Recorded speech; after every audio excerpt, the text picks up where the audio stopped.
انہوں نے موسیٰ بن طلحہ سے سنا اور انہوں نے حضرت ابو ایوب انصاری رضی اللہ عنہ سے کہ ایک صاحب نے کہا، یا رسول اللہ صلی اللہ علیہ وآلہ وسلم، کوئی ایسا عمل بتائیں جو مجھے جنت میں لے جائے۔ اس پر لوگوں نے کہا کہ اسے کیا ہو گیا ہے، اسے کیا ہو گیا ہے؟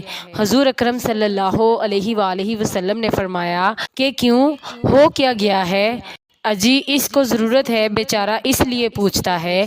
اس کے بعد آپ صلی اللہ علیہ وآلہ وسلم نے ان سے فرمایا کہ اللہ کی عبادت کر اور اس کے ساتھ کسی اور کو شریک نہ کر، نماز قائم کر، زکوٰۃ دیتے رہو اور صلہ رحمی کرتے رہو، بس یہ اعمال تجھ کو جنت میں لے جائیں گے، چل اب نکیل چھوڑ دے۔ راوی نے کہا، شاید اس وقت حضرت صلی اللہ علیہ وآلہ وسلم اپنی اونٹنی پر سوار تھے۔ صحیح بخاری، حدیث نمبر 5983۔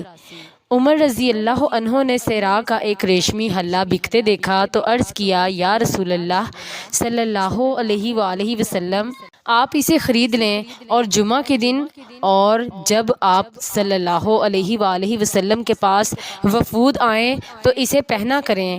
حضرت صلی اللہ علیہ وآلہ وسلم نے فرمایا کہ اسے تو وہی پہن سکتا ہے جس کا آخرت میں کوئی حصہ نہ ہو۔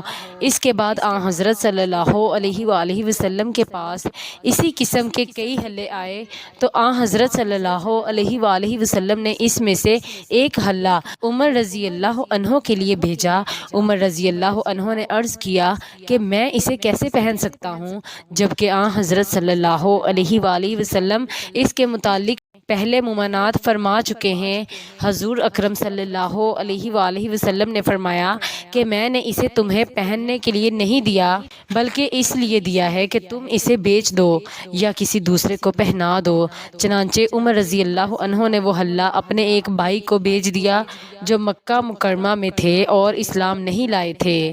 صحیح بخاری، حدیث نمبر 5981۔ انہوں نے نبی کریم صلی اللہ علیہ وآلہ وسلم سے سنا، حضرت صلی اللہ علیہ وآلہ وسلم نے فرمایا کہ قطع رحمی کرنے والا جنت میں نہیں جائے گا۔ صحیح بخاری، حدیث نمبر 5984۔ میں نے رسول اللہ صلی اللہ علیہ وآلہ وسلم سے سنا، حضرت صلی اللہ علیہ وآلہ وسلم نے فرمایا کہ جسے پسند ہے کہ اس کی روزی میں فراخی ہو اور اس کی عمر دراز کی جائے تو وہ صلہ رحمی کیا کرے۔ صحیح بخاری، حدیث نمبر 5985۔ میری والدہ نبی کریم صلی اللہ علیہ وآلہ وسلم کے زمانہ میں میرے پاس آئیں، وہ اسلام سے منکر تھیں۔ میں نے حضرت صلی اللہ علیہ وآلہ وسلم سے پوچھا، کیا میں ان کے ساتھ صلہ رحمی کر سکتی ہوں؟ حضرت صلی اللہ علیہ وآلہ وسلم نے فرمایا کہ ہاں۔ اس کے بعد اللہ تعالیٰ نے یہ آیت نازل کی۔ ترجمہ یعنی اللہ پاک تم کو ان لوگوں کے ساتھ نیک سلوک کرنے سے منع نہیں کرتا جو تم سے ہمارے دین کے متعلق کوئی لڑائی جھگڑا نہیں کرتے۔ صحیح بخاری، حدیث نمبر 5978۔